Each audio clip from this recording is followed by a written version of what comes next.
Thank you, Margarita, for starting the recording, and good morning, everybody. And welcome to this final CANIE Europe chapter of meeting of 2023. Delighted to see some new names and some new faces. Hopefully don't hesitate to turn on your camera if you're happy with that. Or if not, as Margarita mentioned, the meeting is being recorded. So this is also my first Europe chapter meeting as secretary. So I'm delighted to be ending the year this way. And a big thank you once again to Caroline Mangan, our outgoing secretary, who is here. She's unfortunately suffering with COVID, but she is here and still remains very much a part of the chapter. So a big thank you once again to Caroline. I'm not going to spend too long on the introduction because we have a very special meeting and lots on the agenda today. Our CANIE Europe Christmas special, if you will. So we have a special meeting today dedicated to the CANIE Accord, and I believe that's the reason that a lot of you have joined the meeting today, perhaps joining a CANIE Europe meeting for the first time. So we are delighted to have some panelists here with us today to discuss their experiences with the CANIE Accord. So we will get to that in a moment. But before we begin, just a quick outline of what we will be talking about today. It would be remiss of us with so many new names and new faces here today not to give a little introduction to who we are and what we do. So Margarita is going to give us a little introduction to CANIE and to CANIE Europe in particular. Then we're going to do a short overview of what the CANIE Accord is. I believe that's, as I mentioned, the reason a lot of you joined today. So some key information about what the Accord itself is and why it's so important to CANIE. And then we will be jumping right into a panel discussion with our representatives from signatory institutions who are here with us today, who are going to be sharing their experiences. That will be a panel discussion led by myself, first of all, and then we will open up the discussion to a Q&A from if you have any questions that you would like to ask our presenters today. So now I will hand over right away to Margarita, who's going to, as I mentioned, give a little introduction to what we're all about. Good morning, everyone, and happy Friday. I just wanna say that the reason why CANIE exists is because we want to say that international education is crucial, to fostering understanding and respect among different peoples, among different people. And we all believe that international education is a great value for our generation, for future generations to come.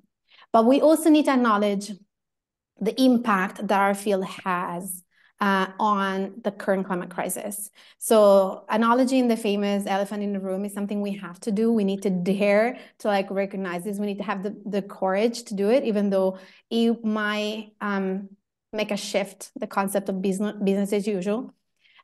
So we want to recognize this and also take action. And so in this spirit, the CANIE, the Climate Action Network for International Education, was born. And the group was created, network was created in 2019. We can move on to the next slide, I think. This is kind of our manifesto, if you like. And this is why the CANIE Accord was created and structured. So we're basically all volunteers. We have different chapters, and the Europe chapter is the largest one. And the goal for us is to kind of reimagine and reinvent international education. So we want to educate, advocate, and act. These are the three pillars that CANIE stands on. So if you want to be involved in CANIE, if you want to be part of the network, you can join our meeting, you can join our working groups as well. There are many ways for you to be part of our community. So I'm going to be sharing with you in the chat in a second our Padlet, so if you can see who's on board already, and sign up to our newsletter to become a member so that you can be up to date with everything we do. I think, Philippa, I don't want to steal much time with talking about CANIE in general. So I'll leave it to, I think, Maria, right? I'm going to share the Padlet here in the chat, and I think we're good to go. If you have any questions about CANIE, you can reach out to me or to anybody else in the chapter. I'll share, our details later. Thank you, Margarita. Yeah, so we'll share the links, but you can see those on the screen right now, how you can join. You can join CANIE as an individual, and you can also reach out to us if you would like to join any of the working groups or volunteer to help us with this very important mission that Margarita has mentioned. So I'm going to hand over right away to Maria, who's going to give us now an overview of the CANIE Accord. Thank you, Philippa. Thank you, Margarita. It's nice to see everybody, and what a great time, to look back at the year behind us and think what has been done in general and in climate action area. I will just give you an idea of what CANIE Accord is and what the goal is, how you become a signatory, and just like to give more opportunities for our speakers today to share their experience and their journey with everyone, and for you to ask as many questions as possible. So on the next slide, you can see that CANIE Accord is based on three principles, three pillars, which are take immediate action, collaborate, innovate, and educate, and develop climate solutions that advance social justice. So those are the foundation of CANIE Accord, and 70 climate actions that signatories can choose from and commit to are spread across 5 impact areas, which includes leadership and influencing, travel, climate education, facilities operations and procurement, and emissions accounting and reduction. And as Margarita mentioned, so the approach that we use is to fully acknowledge that every institution is in a different stage in their climate journey. So we would like for everyone to be able to connect and to sign in. So there are 3 different levels on where signatories can choose from, which is basic, better, and best. And just to give you an idea of how they differentiate, on the next slide, you can see an example. Before that, signatories will need to commit to at least 2 actions that are spread across 3 or more areas. And on the next slide, you can see one of the actions from the basic level. For example, you can commit to collaborating with organizational sustainability units as part of facilities, operations, and procurement area. On the next slide is the better level, which is a little bit more advanced if you see and compare. So that can be leverage signatories' influence to insert climate literacy modules into all undergraduate orientation packs. And the best level is when you establish and levy on individual and institutional frequent flyers to generate funds to support projects with proven environmental and climate justice outcomes. So you can assess internally, or you can ask for our advice, or signatories that are already going through this journey on how they chose from the levels, from the actions, and then decide what is best for you to start with.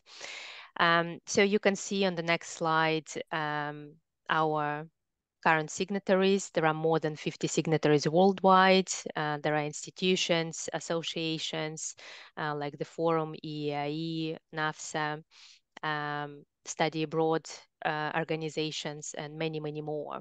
And I would like to give floor to our guest speakers today to share with you their journey on Climate Accord signatories, and I'm handing over to Philippa to facilitate it. And if you have any questions about CANIE Accord, just please send them in the chat and we will answer them. Thank you. Thank you very much, Maria. Yes, so we're delighted now to be jumping straight into the panel discussion with our signatories who are present today, as you will see. And as we had advertised, our focus today is on the CANIE Accord for universities and colleges. As Maria has mentioned, it's a very versatile accord, so it's this is an accord that is appropriate for many different types of institution. But today our focus is on universities and colleges, and we're delighted to have a range of speakers with us today. Claire Newstead and Chris Crabble from Nottingham-Trent University, so a large university where the accord was signed at university level.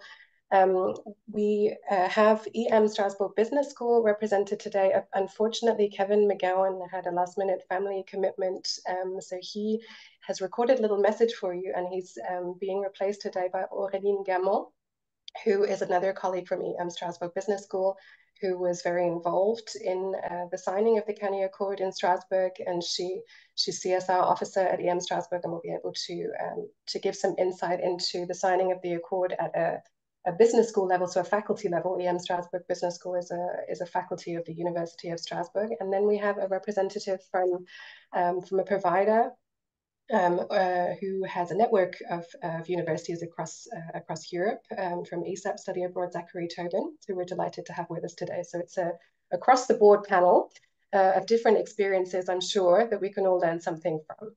I'm going to hand over to NTU, first of all, for your introductory remarks. So each school will share, first of all, their overview of their experience with the Accord, and then we'll go into more of a discussion. But first of all, to NTU, who have prepared some slides. So over to Chris. Thank you, Philippa.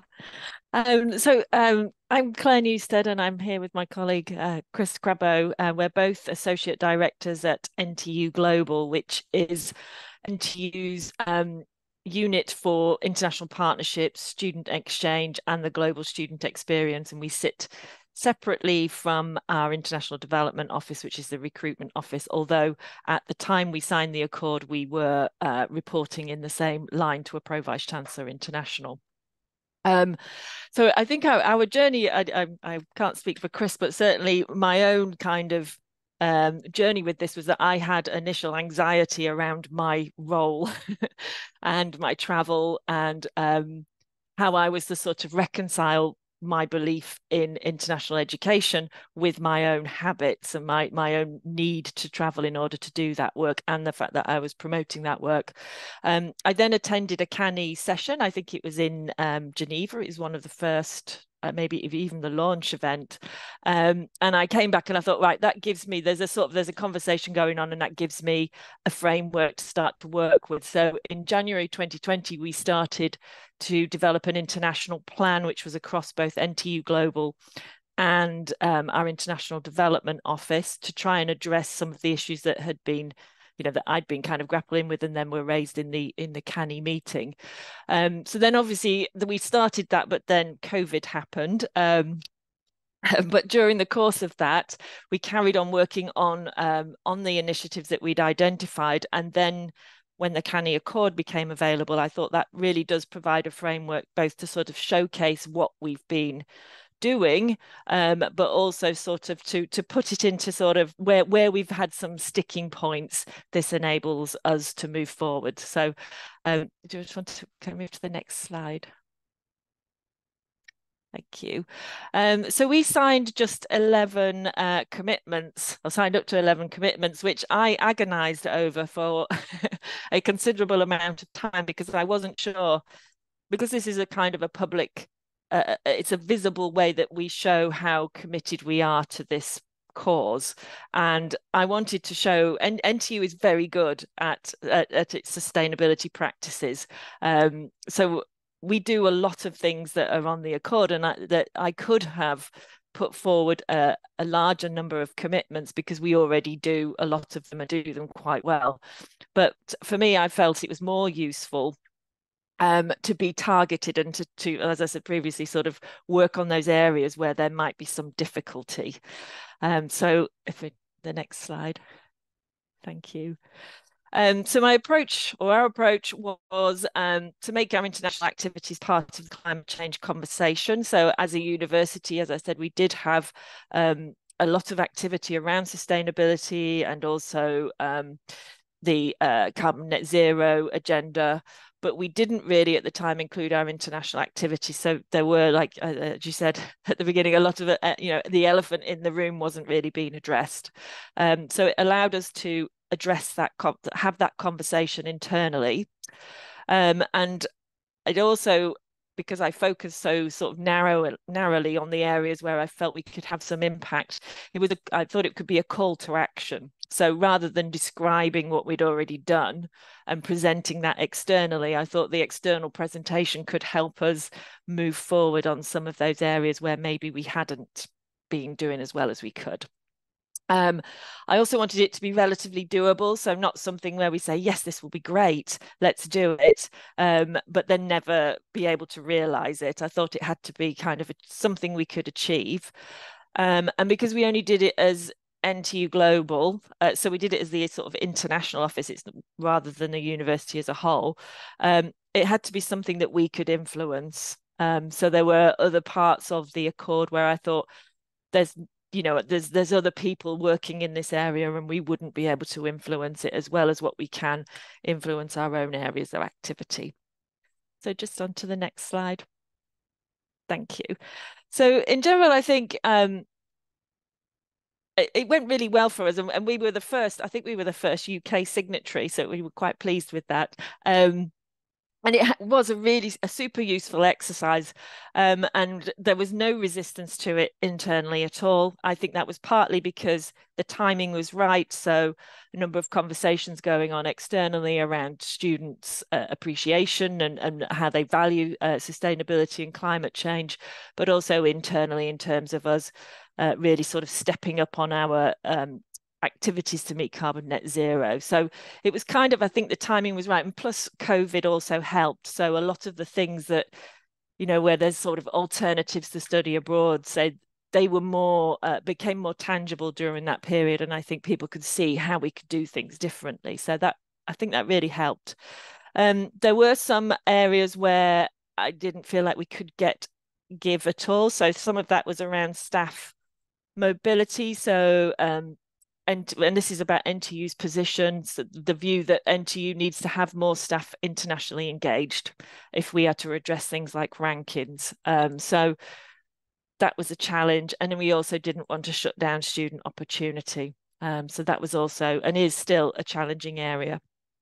The Accord, as I said, it provided a framework for setting targets and monitoring our achievements. So we've now got that internally. So our plan kind of aligns with the Accord, and we do have targets and monitoring. I think it would help to have a way of kind of doing that externally as well through CANIE. I don't quite know, but having signed the Accord, it now feels like it's quite internal and it's down to us to monitor our achievement. And then lastly, sort of as another challenge, is that I think we've been working against some other external drivers. So Turing, for example, and the introduction of funding for 4 weeks of mobility, we have seen an increase in student mobility and students taking that short-term opportunity and going quite far. So yeah, that's been a bit of a challenge for us. So Chris, I don't know if you want to add anything. I know I've gone over a little bit, but. No, I don't think what I will maybe address when we have the questions is how we reconcile, this is still a work in progress, obviously our university-wide commitments to reach net carbon zero very soon now, and our internationalization activities. And if got time, I'll share some of the responses I've received through a survey that we carried out for a presentation that we we made at the EEA back in September in terms of where people sit between, yes, the university does that, but when it comes to my internationalization strategy, you've got massive gaps there, and it's finding ways to reconcile those two together. So this is maybe things for later. Thank you. Yes, that's certainly something we'll come back to. How do we reconcile those gaps and how do we move forward? But I want to move now to Zach from ISEP Study Abroad for your introductory remarks. Yeah, thank you, Philippa. And good morning, everyone. My name is Zach. I'm with ISEP Study Abroad. We are a global organization based in the United States. And essentially what we are is we're a consortium of around 350 universities all around the world. We're based in 55 different countries, and we're the largest exchange organization of its kind. And because of that diversity of university membership, we really feel strongly that environmental equity and justice should be centered at the work we do, because we are not solely represented in one country. We're across the entire world, across multiple different continents. And so our kind of model is one that's not just focused on environmental sustainability, but the sustainability of our industry, the sustainability of our types of study abroad programs. We focus primarily on longer exchange-based programs. So a student going to a community for a semester or a year, that's a super majority of the students that we have participating in our mobility scheme. And that model, we believe, is really at the forefront of how we can be a more sustainable field. As Claire was mentioning, we're seeing a lot more short-term mobility and an increase in that. And we do that type of work, but we also want to continue to keep that in mind as we think about the sustainability model. And we also, from the research we're doing, know that students, and this generation of students in particular, are taking sustainability, environmentalism much more seriously than previous generations. And so while there may be individuals at our organization that hold this very dear, we know that it's beholden on our organization to make sure that we are supporting this group of students and doing so in a way that allows us to have a really robust kind of movement that we can drive from an organizational level. So what the CANIE Accord really did for ISEP was provide an impetus for us to have the initial conversation, because there may be individuals, or there may have been individuals at our organization that took environmentalism and sustainability very seriously. And we're starting to think about that. And, I kind of share that existential crisis that I had, that I know many others have had, Claire had, where you start to think about your own impact and what you're doing, and you're traveling and you're taking, flights every month, and really increasing your own individual carbon footprint on behalf of your organization. Your own behaviors are definitely something that you can take into account, but this allowed ISEP to really start to have some self-reflection as an organization, and being able to say, hey, there's this organization called CANIE, and there's a CANIE Accord that we can start to think about these things. Because at ISEP, there is no, it's not in the strategic plan, because we're kind of in the middle of the strategic plan. I know that's a question that will come up later. What are some current challenges in the process, is how this kind of fits into the day-to-day business operations. But also at our organization, we had nobody that had this as part of their responsibilities. And so, I know this potentially exists at a lot of universities, that no one individually is responsible for thinking about the sustainability of the institution itself. And this actually gave us an opportunity to look at the CANIE Accord and then actually create a task force that included multiple people throughout the organization that were passionate about this, but also we allowed us to formalize the kind of arm of ISEP to try to make this something that we could make positive change for the organization and externally with our partners as well. And so by kind of taking in the CANIE Accord, looking at the different commitments that we could make, that actually gave myself the excuse to go to our executive team and say, hey, we need a task force on sustainability. And that brought together about 6 or 7 folks of our organization. We're not a big organization that manages the overall consortium. We have about 35, 40 staff members. And so 6 or 7 people coming together is almost a quarter of the organization. And we all came together and looked at the CANIE Accord commitments and started to go through a pretty thorough review process of maybe what we already are doing and then what we would like to be achieving in the future. And that was the great thing about the CANIE Accord. It really allowed us to bring a group of folks together, create a task force that's a standing task force now with ISEP. It's not just a short-term kind of working group, and then bring that to our leadership team and say, you know, we're passionate about this. Here are the things that I think are achievable. And here's how we want to move forward as an organization. We have signed 30, we made 30 commitments for the CANIE Accord. We may have taken a little bit of a different approach than Nottingham-Trent in terms of maybe, you know, having some items that are very actionable and that we think we can make a big movement on in the next 2 years, but having some other things that are maybe perhaps a little bit more aspirational, and then others that might be a little bit more minor in the grand scheme of things that we can say, oh, well, when this comes up, we will do our best to do it. And I think that's one of the things we'll talk about later in terms of the challenges, like how do we hold ourselves accountable and what are we doing to really measure the progress across all of those. And I imagine NTU will have a little bit of an easier and more impactful time, like really assessing those 11 as opposed to us trying to assess 30 across. So that's something that hopefully we can talk a little bit more about later.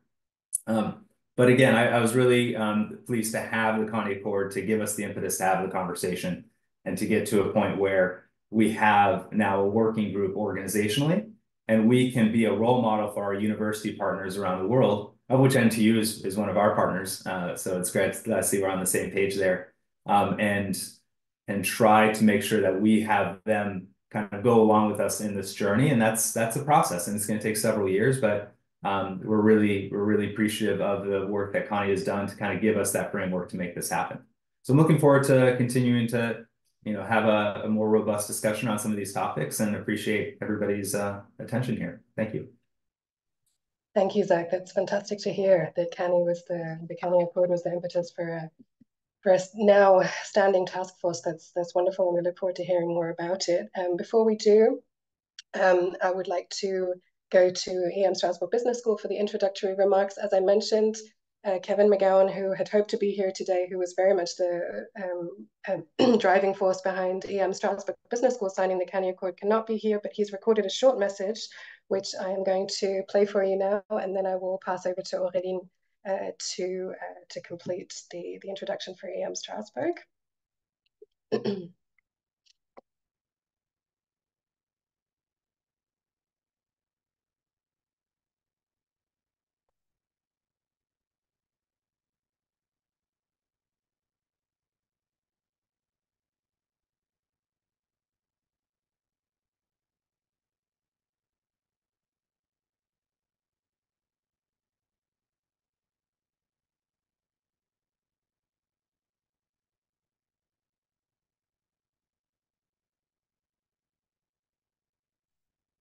Apologies, just 1 second.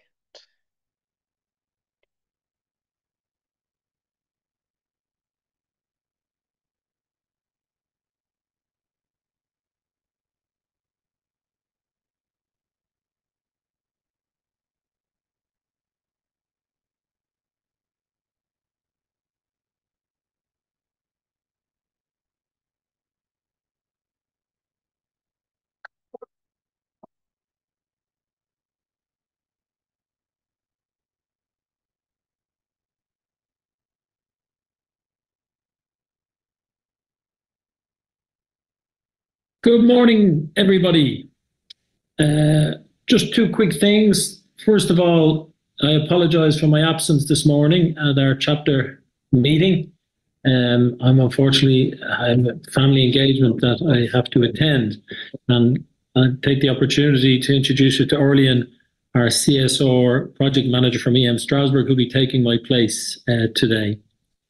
Secondly, I'd just like to say how simply delighted I am that today's chapter meeting is dedicated to this subject.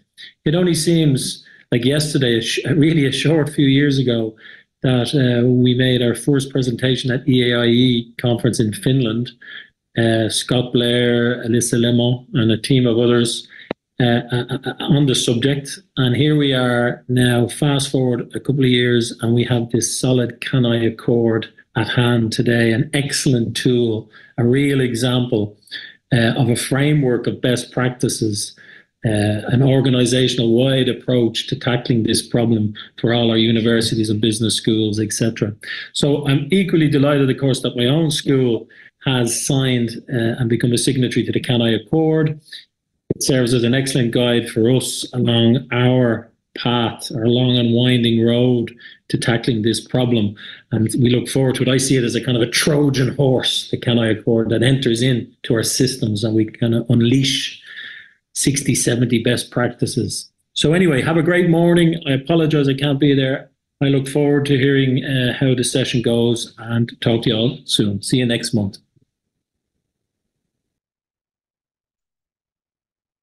A Trojan horse that we unleash into our best practices. Auréline, over to you. Yeah, thank you. So later on, we will cover a bit more about the how and the process. So just quickly, I wanted to talk about the why we signed the accord, the broad reason. So sustainability has been a part of EM Strasbourg for years now. Over the last couple of years, we've been trying to cover the subjects. So sustainability is part of our mission to educate responsible managers. We have the 3 values of the school since its founding: ethics, diversity, and sustainability. We have a dedicated CSR platform that is a requirement for all of our students. We're part of the Prime network. Sustainability is part of our governance through the CSR committee. We have courses about this topic. We've got, depending on the program, between 25% and a third of our courses that tick our CSR learning goal. We also have some research clusters about this, chairs about green finance, for example. We have had several conferences in the European Parliament about sustainability over the last couple of years. So really, it's been years in the process, and this accord is logical to what we're doing. So that's why we really pushed it forward with Kevin. And yeah, that's mainly it. I'll just wait for the questions to develop a bit more what we did at EM Strasbourg. Thank you. Thanks, Auréline. And maybe I'll just stay with you and follow up on that question right away. So you said you're already doing all of these things in terms of sustainability at EM Strasbourg. You have, platforms, courses. It's in your strategic plan. What was the main driver then to introduce the CANIE Accord? So it's a different focus, right? It's you have a school-wide approach to sustainability, but what was different about the CANIE Accord and encouraged you to then add this into your portfolio of sustainability activities? Yeah, so there was, as you mentioning, a strategic reason. So we implemented just 2 years ago a new CSR policy. So in this CSR policy, we have it covers 4 topics. About the first one is about learning, and because we're a school, really, the functioning of the school, then research, and then the societal impact. So about the functioning of the school, we added a goal about green gas houses. So this was another way to reach our goals and embody our values for the school, really. And one of the main driver obviously was Kevin, because he's one of the co-founder of the CANIE network. So he was advocating for the school to sign the accord. We had connections with people from CANIE who did conference at EM Strasbourg, like Scott Blair that he mentioned. Kevin did podcast, started the 5 steps plan for green mobility at the school. So this is a topic that we wanted to address more and more specifically because of how important it is, really. Thank you, Auréline. And I think that's really interesting to hear, because it's something that we hear over and over again. And when it comes to implementing the CANIE Accord, is that there's often a person behind it. Who was the main driver? There was a champion. There was somebody who really wanted to push this forward. In this case, Kevin, one of our founding members. But I would like to go now to NTU. You mentioned a little bit, Claire, at the beginning with your introduction that I think it was a similar situation for you, right? The driver was primarily, at least at first, personal, and your experiences connecting with CANIE. Yeah, absolutely. So, and I think Zach also mentioned the same thing, that it's that sort of reconciling your personal role in all of this, and then once you start to think through that, you obviously, you know, you follow these pathways to the bigger issues. So yes, very much a personal journey. I don't know if Chris, if you want to add anything. Yeah, same thing. What I would like to add is that we get say a ranking of the most carbon greedy people around the university. So that made me react because I was quite high on that list just before COVID. So to just try and get some ideas how I could personally act on that, I did take the carbon literacy training. We've got another champion in our business school, Petra Morton-Hill, who's very much involved in Prime. And that sort of training made me realize, well, there are things I can definitely act upon. And at the end of the training, you have to sort of make some commitments to making your personal, actions more kind to the planet. So one of the things that I said I would do was okay, I will still need to travel for my work, otherwise I can't, make my objectives, meet at the end. But I said I would go far, maybe, but then for longer period of time. And since then, I've been quite, rigorous about if I go to Asia, for example. I was back out there in October. I was out there for almost 3.5 weeks. Going around the different countries to avoid those big long-haul flights. So, that was for me, one of the key drivers to apply, these sort of lessons to a wider community, which is our university. Thanks, Chris. Not an easy role to play, I think, to come to that realization. This is my responsibility, and to share that message with others. It's a difficult thing to champion sometimes. Zach, did you want to add anything from your perspective? Only that, the actions will speak louder than the words when it comes to our own behavior and travel, and that students and then even staff that might be more junior at your organization can oftentimes smell the hypocrisy when you are saying we need to be a more sustainably minded organization, and then you are, as an extension of your organization, engaging in professional travel that is not very sustainable or efficient. And so, that role modeling becomes really important, and having, for example, an opportunity to, even if you have a baseline of travel, have a way to measure that carbon footprint for your professional travel for the year. And then even if it still needs to be, if there's a business need for it, you are taking concrete steps of, number one, recording that, and number two, making commitments to reduce it year over year and finding ways to do so, and showing that, and then having everybody else be doing the same thing organizationally can have a big impact. So, you don't have to go from, 60 to 0 or 100 to 0, but, showing that there's some intentionality around reducing that travel, but having a baseline for it, I think is something that you're able to role model for all staff. And that's a really important component. Thanks, Zach. Yeah, I think it's something we've talked about in a lot of our meetings, actually, is that you said you can smell the hypocrisy, and how do we reconcile that, and how do we make a realistic steps towards changing our behavior? Claire, you wanted to come in?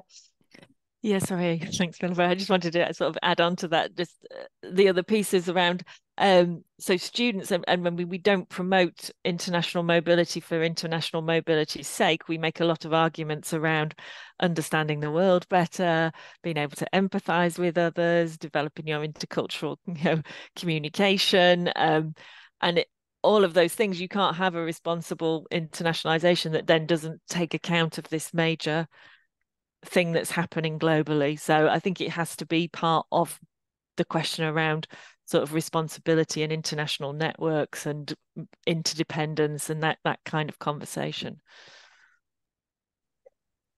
Yeah, I think we've touched upon one of the key, big problems that we have with this topic is that we are, as a sector, we are trying to reconcile promoting mobility with limiting mobility. And how do we do that? Auréline, that's, I know, a big issue at EM Strasbourg. You have compulsory mobility. How is that something that you've looked at, how you reconcile those two ideas? It's a hot topic.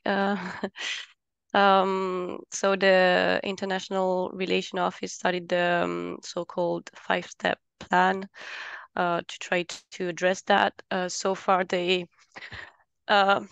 it's still compulsory, but as Claire mentioned before, I think with COVID, obviously we've learned to do things differently. So actually, some of the students don't have to go anymore. We've developed some at-home international experiences as well.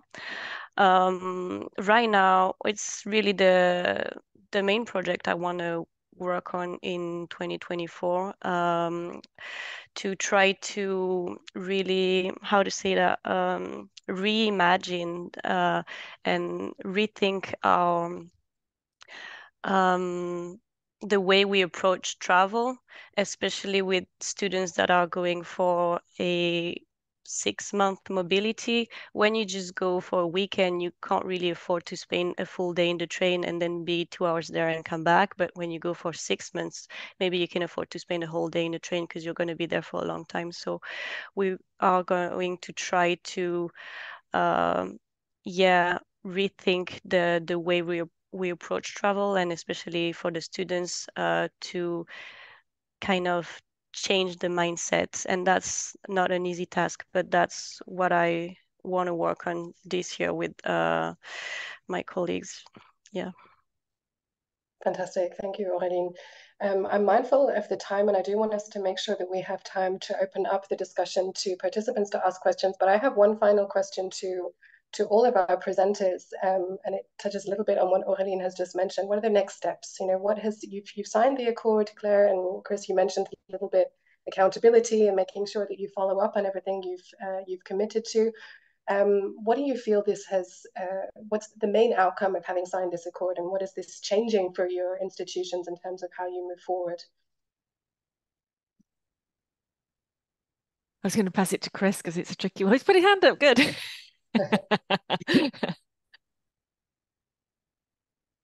Yeah, what I want to say, I think it's given us the oomph to take things forward, because I think you mentioned this, Claire. NTU overall has got a very strong policy when it comes to making our activities, all kinds of activities, more sustainable. But I think we've really taken solid action now, and recently we've got a new policy. If your flight is maybe less than 2 hours, you have to travel by train. For example, I'll be going to Toulouse soon, so I'll take the train down to, it's a long day, but in the end, you feel a bit better about it. So this is the policy applied to all members of staff. And we're also trying to encourage students to travel in a more sustainable way. So we've introduced some slow travel scholarships to help students, pay for additional costs related to, a slower way of, traveling around Europe. We've got wider opportunities as well. We've got a beautiful challenge that we created about 4 or 5 years ago now for students from more deprived areas around Nottingham to try and explore things around Europe, to try and bring some good initiatives back to their communities supported by elected members around our councils and so on. And I think what we see now is a refocus on Europe, because obviously you would get the same types of benefits when it comes to skills and so on without the heavy carbon footprint. So we see we've got a pot of money to within the NT Global team, the partnerships team, to influence where our different types of partnership activities are taking place.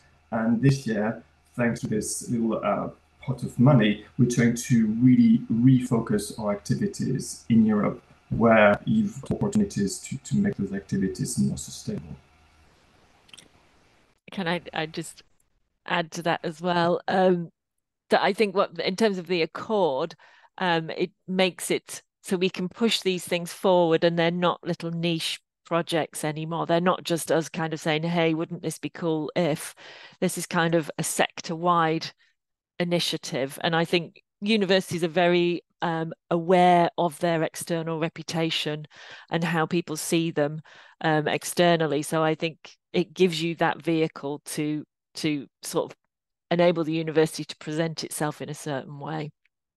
And I think we need to make more of that probably in the future. Fantastic. Thank you, Claire. Zach, did you want to mention anything about the changes that the Accord has brought to you at ISEP?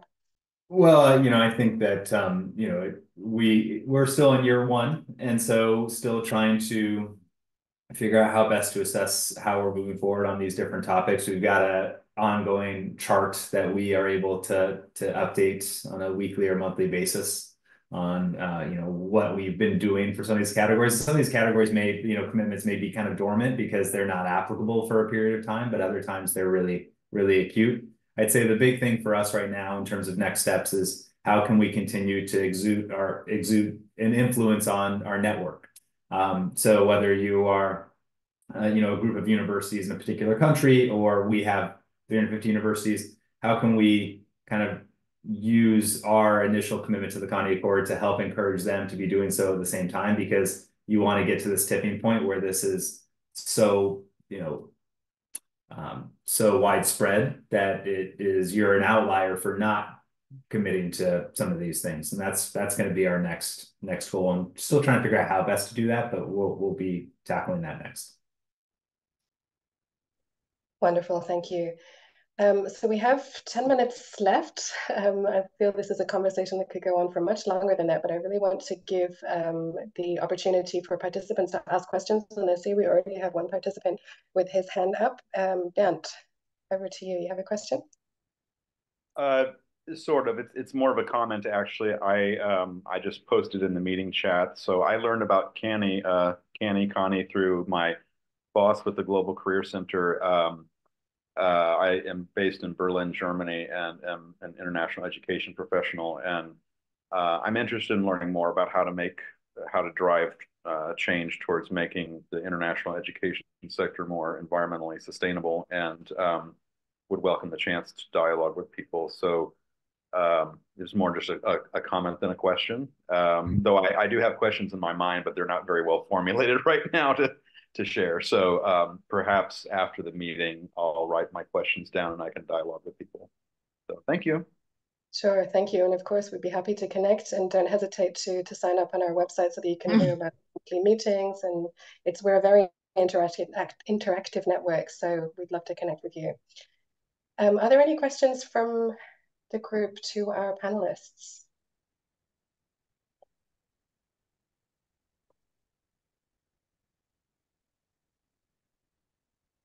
Matt, go ahead. Yeah, thank you for the contributions. We didn't sign it yet, but I'm trying to convince my management. So it was very good to hear some stories. Just a question. A lot of rankings nowadays are also focusing on sustainability, having their own sustainable rankings. How does the CANIE Accord can help to achieve a higher ranking, or is it supportive in one way or another?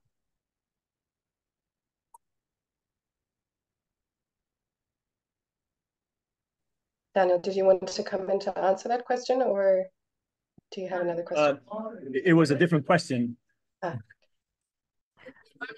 but I can give you my thoughts on that if you want, but I don't know if that was directly intended to one of the other. Sorry, I just thought that you'd raised your hand because you wanted to answer the question, but do any of our panelists want to come in on that, how it affects your rankings, and how it, or you mentioned that sometimes it even is at odds with external drivers that you have. Does anybody want to mention anything about that? I would say that it helps. I mean, we've signed the accord very recently, but my office works with all the rankings and accreditation, especially. I see it as yet another proof that your institution is doing something. So, I mean, it can't hurt, really. I think it's, a way to prove that you're committing to it. So probably will have a positive impact. Philippa, can I say something very quickly here? I think we as advocates for sustainability and climate change, we should be able to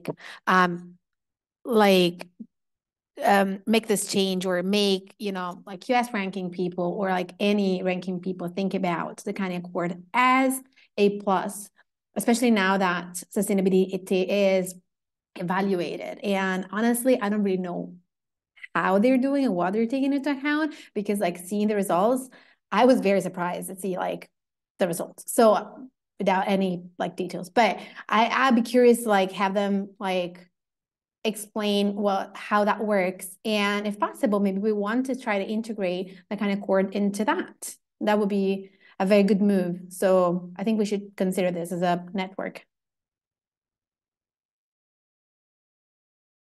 Absolutely. Thanks, Margarita. Daniel, did you have a question? Yeah, well, on that note, I wanted to add that obviously the impact ranking already has the SDGs. So obviously SDG 13 is directly on climate action. So if you then kind of link it to your contribution to that SDG 13, so there is a direct contribution. My question was like, it's been mentioned a couple of times, like about reviewing the Accord, and I wanted to see what the different approaches that you are having towards reviewing your commitments, your actions. So is that something that internally you're doing on an annual basis? Are you reviewing your actions and then maybe kind of adding new ones, or just reviewing the ones that you initially selected? Or what is that internal process? Because that's something that we don't, or that the Accord doesn't have right now, and I know we're discussing how to ensure that it is happening. But I want to see what you individually decided to do. Maybe I can respond to that, Daniel, in terms of how we use the Accord to review our commitments. So we've got within our team a strategy when it comes to obviously being more sustainable. And we've got a series of 5 commitments which are in line with the CANIE Accords. And then we've got internal reviews on that strategy. And then the next phase for us is 2025 when it comes to the end of the strategy. And like we are measured every year on where we are progressing onto those different criteria. So we've got looking at low carbon practices, for example.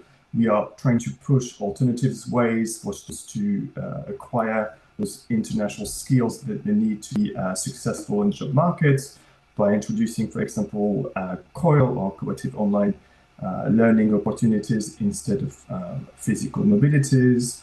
We're looking really at making sure that our mobile students are also carbon literate when they go overseas, to one, potentially make them aware of their impact, but 2, try and optimize the carbon they're using for the benefits of their community or where they're going to be studying.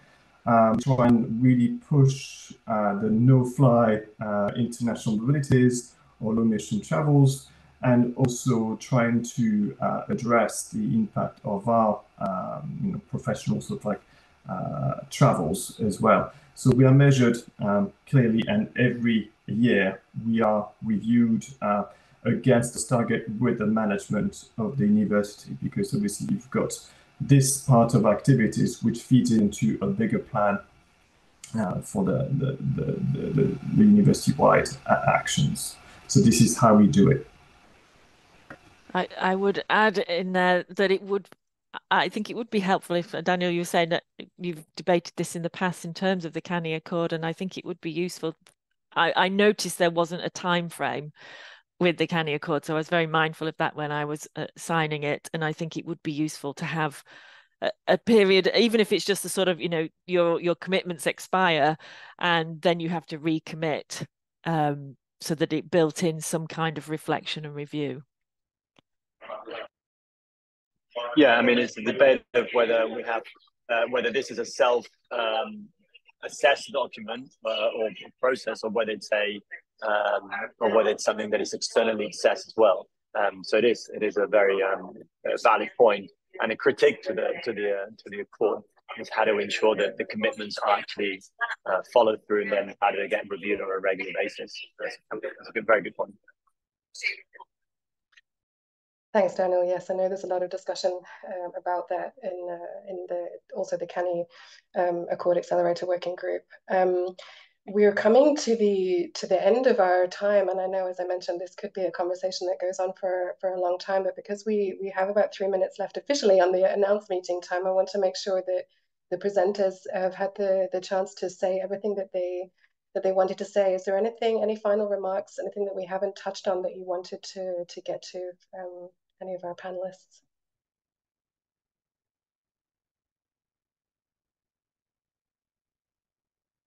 No? Or are there any final questions, any burning questions that somebody wanted to ask before we finish up?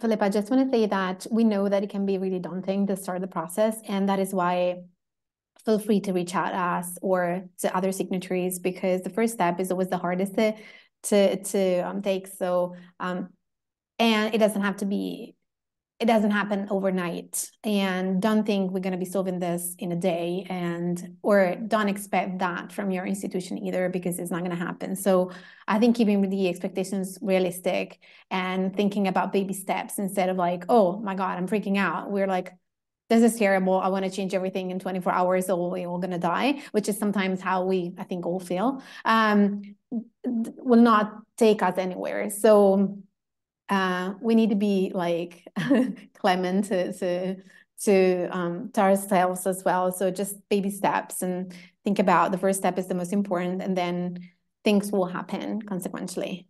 So this is my take on the CANIE Accord, I guess. Absolutely. Thank you, Margarita. I think that's a really important point, that that's the kind of the beauty of the CANIE Accord, is that you can take it step by step, and you can start out with a few commitments and then look at introducing more.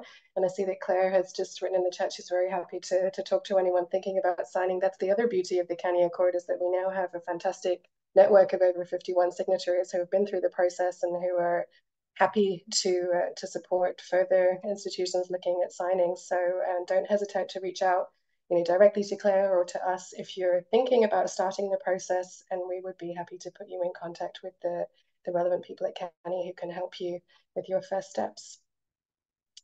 All right, so I want to say a very big thank you to all of our panelists today. It's been fascinating hearing about your experiences with the Accord, and I wish you all the best in continuing to implement those commitments, and congratulations on becoming signatories, and good luck to the rest of you who are thinking about implementing the CANIE Accord in the future. And happy holidays to everybody. It's been a wonderful year in CANIE, and we look forward to seeing you in January. Please sign up to the mailing list so that you can be part of us, and we can send you email, and you'll be informed of when the next meeting is. Okay, see you in January. Bye, Thank you. Bye-bye. Bye. Thank you.